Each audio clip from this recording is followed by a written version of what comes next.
इस कविता कुंवर नारायण ने ये समझाने का प्रयास किया है कि मतलब भाषा है जो अपने अपन जो जिस भाषा में अपन बातचीत कर रहे हैं उसके अंदर दिखावा नहीं होना चाहिए, आडंबर नहीं होना चाहिए। कभी भी किसी भी बात को कैसे कहते समय हमें सहजता सरलता का ध्यान रखना चाहिए और हमें ये भी ध्यान रखना चाहिए कि जो बात हम कह रहे हैं वो सामने वाले के समझ में आ जाए। यानी मेरे द्वारा कहा गया कथन सुनने वाले को सहज सरल रूप से जाए, मतलब सहजता से सरलता से वो समझ सके, सहजता से सरलता से वो उस कथन को समझे, इस प्रकार की बात होनी चाहिए। तो मतलब प्रत्येक के लिए कुछ जैसे शब्दों के लिए जो नियम वगैरह होते हैं, तो शब्दों को नियम और आडंबर या दिखावे के अंदर न घसीट करके साधारण तरीके से, सहज तरीके से, सरलतम तरीके से पूरी रूप से बात को समझा जाए आसानी से, तो वो कहीं ज्यादा श्रेष्ठ है। तो यहाँ पर भी वही बात की गई है कि किस प्रकार से कैसे श्रेष्ठ है वो, उसको समझाने का जो प्रयास है वो किया गया है। तो कवि इसमें ये कह रहा है कि प्रत्येक बात के जो शब्द के जो नियम होते हैं उनका जो एक निश्चित खांचा होता है और जो एक दूसरे के पर्याय होते हैं उनका उपयोग प्रत्येक स्थान पर नहीं होता, और अपने जो एक अर्थ विशेष में जिस प्रकार से शब्द प्रयुक्त होते हैं उनका प्रयोग वहीं पर उसी अर्थ के लिए किया जाना चाहिए, ताकि सुनने वाला है वो सहजता से सरलता से अपने उस अर्थ को क्या कर सके, समझ सके। इसीलिए यहाँ पर यह दिखाने का प्रयास किया गया है कि साधारण तरीके से, सहज तरीके से भाषा का हमें प्रयोग हो, ऐसा नहीं हो कि वही भाषा हमारे लिए क्या हो जाए, अतिरिक्त मेहनत करने का कारण बन जाए, यानी सहूलियत से कोई भी काम नहीं चले। ठीक है, अब मूल कविता के ऊपर आते हैं। बात सीधी की खट, तो ध्यान रखना इसके अंदर भी हिंदी की खट जो खड़ी बोली है उसका प्रयोग किया गया है, हिंदी की खड़ी बोली का प्रयोग किया गया है, और ये भी छंद मुक्त रचना है। यानी ये भी कैसी रचना है, तो ये भी छंद मुक्त रचना है, यानी इसमें किसी प्रकार के छंदों का, छंद के नियमों का जो पालन है वो बिल्कुल भी नहीं किया गया है। यानी दूसरा ये कहा गया है किसी दबाव के अंदर आकर के और हमें हमारी भाषा या हमारे कथन को किसी भी प्रकार से दबा करके नहीं रखना चाहिए, सहज और सरल तरीके से अपनी बात है वो कहनी चाहिए। ठीक है, तो चलिए शुरू करते हैं कि बात सीधी थी पर एक बार भाषा के चक्कर में जरा टेढ़ी फंस गई। बात सीधी थी, सीधी होने का मतलब है कि बात एकदम सरल, मतलब सीधी का मतलब क्या, सरल। बात एकदम क्या थी, सरल थी, या अपन जिसको कह सकते हैं एकदम सहज थी, मतलब आसानी से कहने वाली बात थी। बात एकदम सरल थी या एकदम सहज थी, जिसको आसानी पूर्वक समझा जा सकता था। पर एक बार भाषा के चक्कर में, तो भाषा के चक्कर का मतलब था प्रभाव, यानी चक्कर का मतलब क्या होता है, प्रभाव में, भाषा के प्रभाव में फंस गई। प्रभाव का मतलब होता है भाषा को अपन अलंकार करते हैं, किस प्रकार से सौंदर्य बढ़ाना होता है भाषा का, या भाषा के अंदर जो चटक मटक लानी होती है, अलंकारों का रस का प्रयोग जबरदस्ती जो घुसाए जाते हैं, तो वैसे जरा टेढ़ी फंस गई, जरा टेढ़ी फंस गई। ये तो टेढ़ा फंसने का मतलब होता है बुरा फंसना, यानी बुरी तरह से फंस गई, यानी उसका जो अर्थ है वो स्पष्ट नहीं हो रहा था, इसलिए बुरी, बुरा फंसना, टेढ़ी फंसने का मतलब क्या, बुरा फंसना, यानी बुरी तरीके से वो फंस गई। अब आगे कह रहा है जरा टेढ़ी फंस गई, यानी कवि ये कह रहा है कि अपने जो मन के भाव होते हैं, अपनी जो बात होती है उसको सहज और सरल तरीके से कहना चाहिए, यानी सहज और सरल तरीके से कहना चाहिए। अगर आप भाषा के चक्कर में पड़ोगे, या ज्यादा विद्वता के चक्कर में पड़ोगे, ज्यादा पांडित्य के चक्कर में पड़ोगे, तो आप जो मूल बात कह रहे हो, यानी आपका जो कथ्य है, आपका जो जो कथ्य है, या फिर अपने ये नहीं, आपके जो कहने के जो भाव है वो भाव क्या हो जाएंगे, नष्ट। अगर आप भाषा के शब्दों के आडंबर में फंस गए, शब्दों के दिखावे में फंस गए, जिसमें शब्दाजाल में अगर आप फंस जाते हैं, अगर आप शब्दाजाल में फंस जाते हैं, तो आपका जो मूल कथ्य है, यानी मूल भाव या मूल कथ्य है, वो सामने वाला नहीं समझ पाता है। इसीलिए भाषा के अंदर सहजता रखनी बहुत जरूरी होती है। इसीलिए भाषा के अंदर सरलता रखनी बहुत जरूरी होती है। तो बात सीधी थी, पर एक बार भाषा के चक्कर में जरा टेढ़ी फंस गई। यानी बात तो एकदम सीधी सरल थी, उसका अच्छा खासा प्रभाव था, यानी वो किसके प्रभाव में फंस गई, भाषा के प्रभाव में फंस गई। यानी शब्दों के जाल के, यानी हम जिस बात को सरलतम तरीके से कह सकते थे, हम जिस बात को, मूल बात को आसानी से कह सकते थे, उसको हमने शब्दा जाल में फंसा दिया, उसको हमने शब्दों के आडंबर के अंदर फंसा दिया। फिर कवि कह रहा है, उसे पाने की कोशिश में भाषा को उल्टा पलटा। यानी भाषा को उल्टा पलटा का मतलब होता है, यानी उसे पाने के चक्कर में भाषा को उल्टा पलटा। उल्टा पलटा का मतलब होता है, मतलब बनावटी शब्दों का प्रयोग करना। क्या करना, बनावटी शब्दों का प्रयोग करना। यानी क्या किया गया, बनावटी शब्दों का प्रयोग किया, मतलब घुमा फिरा करके। एक जैसे साधारण से तरीके से कहते, चलिए आप आइए, आपको बुलाया, एक ये गए श्रीमान, ये उस श्री श्री 1008, उनको इस प्रकार से आने के लिए आमंत्रित किया गया, इस प्रकार से कहीं, मतलब जो एक कहने की जो सहजता होती है, वो सहजता भाषा की क्या हो जाती है, नष्ट हो जाती है। तो कवि कह रहा है कि मेरे लिए एक बार ऐसा हुआ कि मेरी एक बहुत सरल भाव थे, जो मूल भाव तथ्य था वो बहुत सरल और इस प्रकार से था, लेकिन मेरा वो भाषा के चक्कर में फंस गया। यानी मैंने ये सोचा उस तथ्य को मैं थोड़ा भाषा का रूप देकर के शब्दों के जाल से अच्छे तरीके से कहूँ या अच्छे तरीके से उसको व्यक्त करूँ, दिखावा करने का प्रयास करूँ।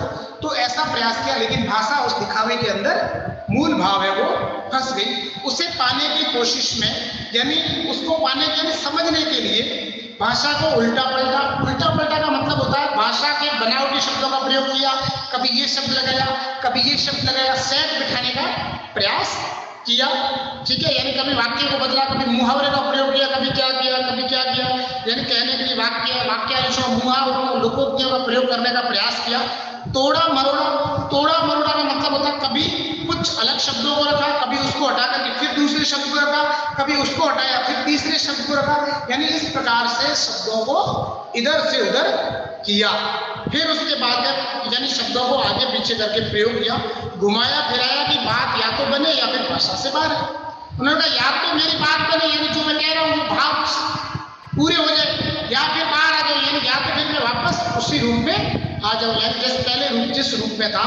यानी या तो कह रहा है, कभी कह रहा है इसके प्रयोग से या तो मेरा काम बन जाए, या मेरी भाषा है वो बन जाए, या फिर वो इस उलट पुलट के जाल से मुक्त हो जाए, या पहले जिस रूप में सहज सरलतम तरीके के जिस रूप में थी उस रूप में वो भाषा आ जाए।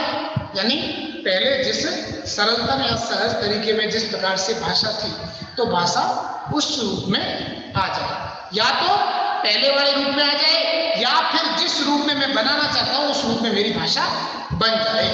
फिर क्या कि या तो बात बने या फिर भाषा से बाहर आए, लेकिन इसमें भाषा के साथ साथ बात और भी पेचीदी होती चली गई।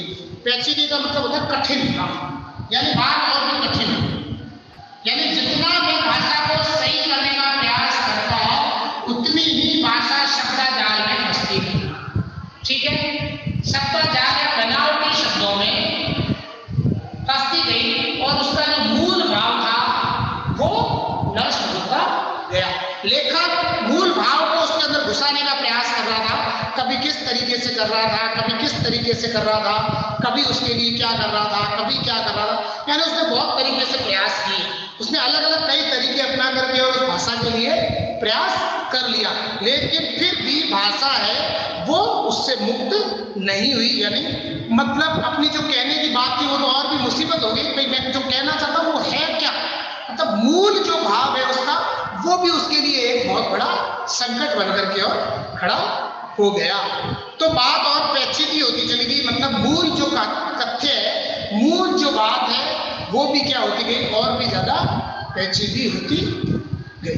ठीक है, अब कह रहे हैं आगे देखो क्या कह रहा है, यानी वो शब्दों की जाल के अंदर पूरी तरह से फंस चुका था, जो बनावटी शब्दों के प्रयोग के कारण भाषा की जो सहजता, सरलता और जो मूल शब्द, जो मूल अर्थ है वो पूरी तरह से क्या हो गए थे, दब गया था, और जो बात कहना चाहता था वो बात वो कह नहीं आ रहा था। ठीक है, अब देखो इसके बाद क्या हुआ, इसके बाद कवि कह रहा है, यानी इसके अंदर ये ध्यान रखना, वो सहजतापूर्ण बात को समझाने का प्रयास कर रहा है, लेकिन उसने अचानक बीच में सोचा क्यों ना मैं थोड़ा सा शब्दों का जाल लगा लूं, और फिर न तो पूरी तरह से उससे वो शब्दों का जाल लगा और न ही फिर वापस भाषा उसी शब्दों से बाहर, यानी उसके लिए बड़ी समस्या खड़ी हो गई।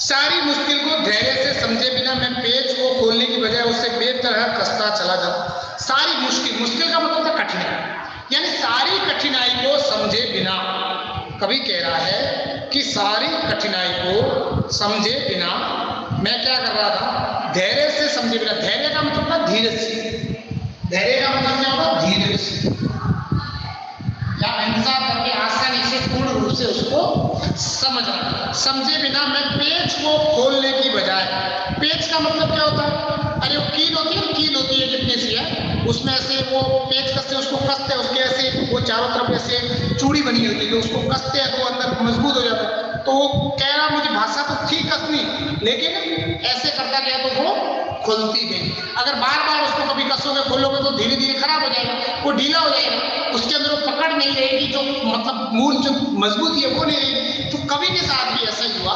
कवि ने कहा मैंने मेरे जो भाषा है उसके पेज है उसको क्या किया, खोलने की बजाय, यानी मैंने पहले था तो उसको खोलना, लेकिन जब पूरा हो गया फिर भी मैं उसको कसते जा रहा था, कसते जा रहा था, कसते जा रहा था। तो दिखती बात है जहां आगे स्थान नहीं है, अगर फिर भी हम उसे कसने का प्रयास किए टूट जाए। तो ऐसे ही जहां भाषा के मायाजाल आडंबर के अंदर भाषा फंस चुकी थी, तो हमें भाषा का उसी रूप में प्रयोग करना था। तो उससे आगे जाके उसका जो मूल प्रभाव, उसके अंदर मजबूती और भाषा के अंदर क्या हो जाएगा, उसका मूल प्रभाव नष्ट हो गया। यानी जो कथन कहना चाहते थे उस कथन की जो मतलब एक पावर थी, वो पावर क्या हो गई, नष्ट। मैं पेज को खोलने की बजाय बेतरह, बेतरह का मतलब होता है बुरी तरह से, बेतरह का मतलब क्या होगा, बुरी तरह से, है ना, बुरी तरह, यानी मैं उसे बुरी तरह से कसता गया, क्योंकि इस करवट पर मुझे साफ सुनाई दे रहा था। यानी वो कह रहा है कि मैं बात का जो प्रभाव था, वो प्रभाव तो क्या हो गया, मैं उस प्रभाव में उलझन में खो गया। यानी जो मैं बात कह रहा हूँ वो लेखक सुन रहे नहीं सुन रहे, या जैसे किसी को सुनाने के लिए उसने और भी ज्यादा मतलब ऐसे कठिन शब्दों का प्रयोग करना शुरू कर लिया, या ऐसे ऐसे शब्दों का प्रयोग कर लिया कि सुनने वाले उस बात का मतलब नहीं समझ पा रहे, तो इसलिए वो उलझन में फंस गया। उसने कहा अगर अब मैं वही रूप बात कहूंगा तो लोग समझेंगे ये ऐसे कह रहा है, अब इसमें अगर स्पष्ट नहीं है तो लोग समझेंगे ये तो बेवकूफ है, इसको तो कुछ मालूम ही नहीं है, ये तो उल्टा सीधा कर रहा है, ठीक है। इसलिए जो बात का प्रभाव था वो नष्ट हो गया, वो उलझन के अंदर फंस गई। यानी जो भावों की गहराई थी, जो मतलब कविता के जो भाव थे, वो भाव नष्ट हो गए। तो भाव नष्ट हो गए, कविता का कोई मतलब नहीं, ऐसे फिर पढ़ो बस उसको, यानी मूल जो भाव थे वो उसके नष्ट हो गए। और अब कवि क्या कह रहा है कि मैं उस उलझन से निकलने का प्रयास कर रहा था, फिर कह रहा है उससे बेतरह कसता चला रहा। बेतरह का मतलब बुरी तरह, मतलब मैं जैसे जैसे बुरी तरह उस भाषा का प्रयोग करता हुआ जा रहा था, क्योंकि इस करवट पर, करवट का मतलब था चमत्कार, मतलब लोगों ने अरे बाबा कैसे शब्द दिए, अरे बाबा ये तो नया शब्द है, अरे बाबा। तो अपने को ये ध्यान रखना, हम जब भी कोई गलत काम करते हैं तो तालियां मारने वाले, तमाशा देखने वाले लोग बहुत ज्यादा, और सही काम करते हैं तो गालियां देने वाले बहुत ज्यादा। इसीलिए वो कह रहा है कि मुझे ऐसे लगा चारों तरफ मेरा हौसला बढ़ा, अरे बाबा ये तो बहुत बड़ा कवि है, अरे बाबा ये तो अच्छी कविता कर रहा है। तो उसके चक्कर में मैं थोड़ा क्या आ गया, घरों में आ गया, अभिमान में आ गया। कवि कह रहा है कि मैं थोड़ा सा अभिमान में आ गया और मेरी जो बात है उसको अनुचित रूप से कहता गया, यानी उसका जो सही रास्ता था, सही जो तरीका था वो मेरे से चूक गया, ठीक है। क्योंकि इस करवट पर मुझे साफ सुनाई दे रही थी तमाशबीनों की शाबाशी और वाह। अब देखो तमाशबीनों का मतलब होता है तमाशा देखने वाले, क्या तमाशा देखने वाले, यानी कौन, यानी तमाशा देखने वाले। तमाशा देखने वाले को मूल बात से कोई लेना देना नहीं होता है, वो तो यूं ही हा हा करके उसको पता है बेइज्जती होगी तो इसकी होगी, अपना क्या होगा, अपने तो यही मजे ले रहे। तो ऐसे ही कवि कह रहा है कि तमाशे देखने वाले जो लोग थे उनकी बातें मेरे को स्पष्ट सुनाई दे रही थी। क्या, वाह वाह, शाबाशी। शाबाशी का मतलब था प्रशंसा, और वाह वाह मतलब उसको ये कह रहे थे अरे वाह वाह क्या इतना अच्छा। तो वाह वाह के अंदर पुनरुक्ति प्रकाश अलंकार है। कौन सा अलंकार है, पुनरुक्ति प्रकाश, पुनरुक्ति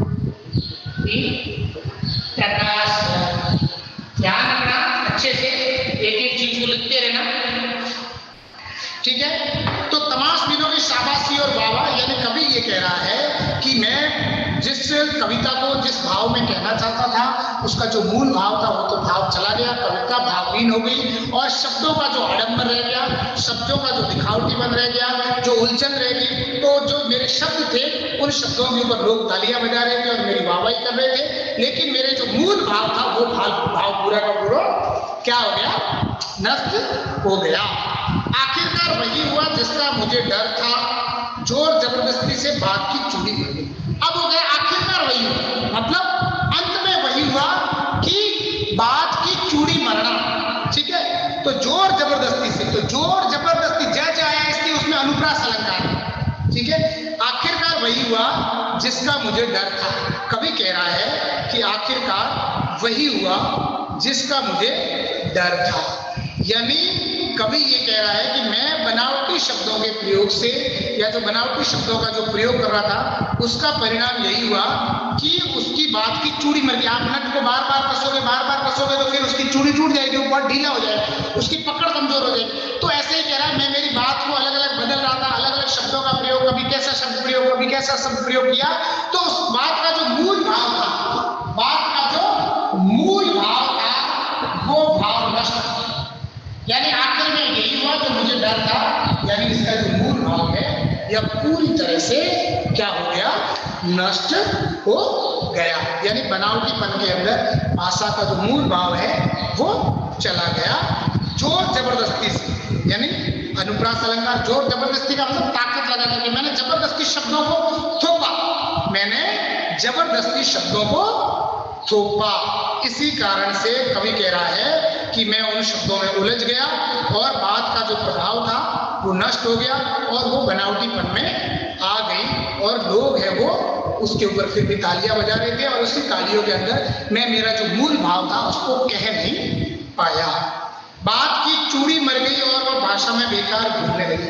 बात की चूड़ी मरना, तो बात रूपी चूड़ी, तो रूपक अलंकार हो जाएगा। कौन सा अलंकार हो जाएगा, रूपक अलंकार। बात की चूड़ी है, बात रूपी चूड़ी, रूपक अलंकार हो जाएगा, ठीक है। चूड़ी, बात के ऊपर चूड़ी को क्या है, उपमान है, उसको उपमे के ऊपर आरोपित किया, ठीक है। तो बात की चूड़ी मर गई, बात की चूड़ी मरने का मतलब होता है मूल भाव का नष्ट होना। बात की चूड़ी मरने का मतलब होता है मूल भाव का नष्ट होना, यानी जो मैं मूल भाव कहना चाहता था वो भाव पूरी तरह से समाप्त हो गया, वो भाव पूरी तरह से नष्ट हो गया। यानी मेरे द्वारा कहने का जो प्रयास किया जा रहा था, मेरा जो मूल मंतव्य था, जो बात मैं कहना चाहता था वो यानी मूल कथ्य भाव था वो समाप्त हो गया था और भाषा में बेकार घूमने लगी। यानी दिखावा करते हुए, मतलब उसके अंदर बनावटीपन आ गया, यानी तू मैं एक बसात से भाषा में शब्दों के जाल में ऐसी फंसी कि जो मूल भाव था वो तो नष्ट हो गया। यानी जो कहने के कारण दूसरे लोगों के ऊपर जो प्रभाव पड़ने वाला था वो प्रभाव नहीं पड़ा, लोग उसको क्या है ऐसे इधर से सुन करके इधर निकाल दी। क्यों? क्योंकि शब्दों के अंदर फंस गया था, मैं शब्दों के बनावटीपन में फंस गया था और मैंने उसकी सहजता को क्या कर दिया था, छोड़ दिया था। हार कर मैंने उसे कील की तरह उसी जगह ठोक दिया। तो कील की तरह ठोकना, तो कील की तरह ठोकने का मतलब होता है उपमा अलंकार के सम्मान ठोकना है, तो इसमें हो जाएगा उपमा अलंकार हो जाएगा। तो कवि ये कह रहा है कि जब मैं नहीं समझा भैया अपने भाव को, तब मैंने कहा ये अब समझो तो समझो, जाओ भाड़ में। जब मैंने अंतिम बार यानी जो कील मजबूत नहीं हो रही थी, थोड़े से ठोक दो तो पड़ी मरेगी जैसी है, अंदर रह जाएगी, बार बार कसने का झंझट खत्म हो जाएगा। तो ऐसे ही कवि ये कह रहा है कि मैंने अपना मूल भाव समझाने के लिए उसको क्या कर दिया, ये भाव है अब समझो तो समझो, बोले मत समझो। यानी मैंने अंतिम बार पर उस भाव को कह करके और क्या कर दिया, छोड़ दिया। यानी वो कह रहा है कि मेरी कविता थी वो प्रभावहीन हो गई और मैं जो मूल भाव था उस भाव को स्पष्ट नहीं कर पाया। यानी जो मेरा मूल भाव था उस भाव को मैं स्पष्ट नहीं कर पाया, इसीलिए वो कह रहा है कि मैं पूरी तरह से हार गया था और उसी जगह ठोक दिया। ऊपर से ठीक ठाक और अंदर से ना उसमें कसाव था ना ताकत। यानी मेरे को ऐसे लगा कि मैंने मेरी बात कह दी, यानी मैंने मेरी अभिव्यक्ति कर दी, यानी मैंने मेरी अभिव्यक्ति कर दी। ऊपर से ठीक ठाक लग रहा था लोग मतलब, लेकिन उसके अंदर वो कसाव का मतलब गहराई, खिंचाव। कसाव का मतलब क्या होता है? गहराई या खिंचाव, यानी लोग उसकी तरफ खिंचते, लोग भाव की गहराई में गिरते, लोग कविता के ऊपर चिंतन मनन करते, लोग उस कविता का महत्व समझते। तो वो बिल्कुल भी नहीं, हाँ ठीक है, अच्छा सुनकर इधर से इधर निकाल दिया, लोगों के हृदय स्थल या मन मस्तिष्क के ऊपर उस कविता का कोई प्रभाव नहीं रहा, या उस बात का कोई प्रभाव नहीं रहा। न तो उसमें कसाव था, न ताकत, न इतनी ताकत थी कि वो लोगों को हृदय में बांध करके रखती। बात ने जो एक शरारती बच्चे की तरह, और बात ने एक शरारती बच्चे की तरह, तो उपमा अलंकार हो जाएगा इसमें भी। कौन सा अलंकार हो जाएगा? उपमा अलंकार, बच्चे के समान तुलना की। जैसे शरारती बच्चा होता है उससे काम करा करके आप करवा लेगा, तो ऐसे ही बात ने भी कहा चलो अब हो गई तेरी बात, यानी तैने मेरे को इधर उधर, कवि से कह रही कि तैने मुझे इधर उधर से घुमाया, इधर उधर शब्दाजाल का प्रयोग किया, क्या अब तेरा भाव स्पष्ट हुआ? क्या जो तू कहना चाहता था वो भाव गया लोगों तक? क्या उसके अंदर इतना भार है, क्या उस भाव के अंदर इतना महत्व है कि लोग उसको आसानी से समझ सके? तो बात ने जो एक शरारती बच्चे की तरह मुझसे खेल रही थी, मुझे पसीना पहुंचते देखकर पूछा क्या तुमने भाषा को सहूलियत का मतलब था सुविधा के अनुसार से बरतना कभी नहीं सीखा। बरतने का मतलब था व्यवहार में लाना। बरतने का मतलब क्या होता है? व्यवहार में लाना, व्यवहार में लाना, यानी आप कैसी भाषा का प्रयोग करते हैं, आप अपने व्यवहार में कैसी भाषा का प्रयोग करते हैं। तो अगर आपकी भाषा अच्छी नहीं है, अगर आपकी भाषा है वो कैसी है? सरल नहीं है, तो फिर व्यक्ति की जो अभिव्यक्ति है वो कभी भी ठीक प्रकार से नहीं हो पाती है। इसीलिए कवि कह रहा है कि सदैव अपनी जो अभिव्यक्ति है, अपना जो भाव है, अपना जो मूल कथ्य है, वो ऐसी भाषा में कहो कि सुनने वाला आसानी से उस बात को समझ सके, सुनने वाला सहजता से उस बात को समझे, सुनने वाला सहजता से उस बात को अपने हृदय के अंदर चिंतन मनन के लिए तैयार कर सके। इसीलिए कहा गया है कि भाषा का प्रयोग सहज सरलतम तरीके से करना चाहिए, उसमें किसी भी प्रकार की कोई बनावटी नहीं हो, उसके अंदर अभिव्यक्ति इतनी सहज हो कि उसका जो महत्व, भाषा का जो कसाव, उस भाषा का जो भावों की जो भार है वो सामने वाले लोग समझे, किसी भी प्रकार का भाव में दिखावा वगैरह न हो, और किसी भी प्रकार का भावों के अंदर ऊपर नीचे का भाव नहीं होना चाहिए। ठीक है, अब अगर इसमें से कोई समझ में नहीं आया तो पूछिए।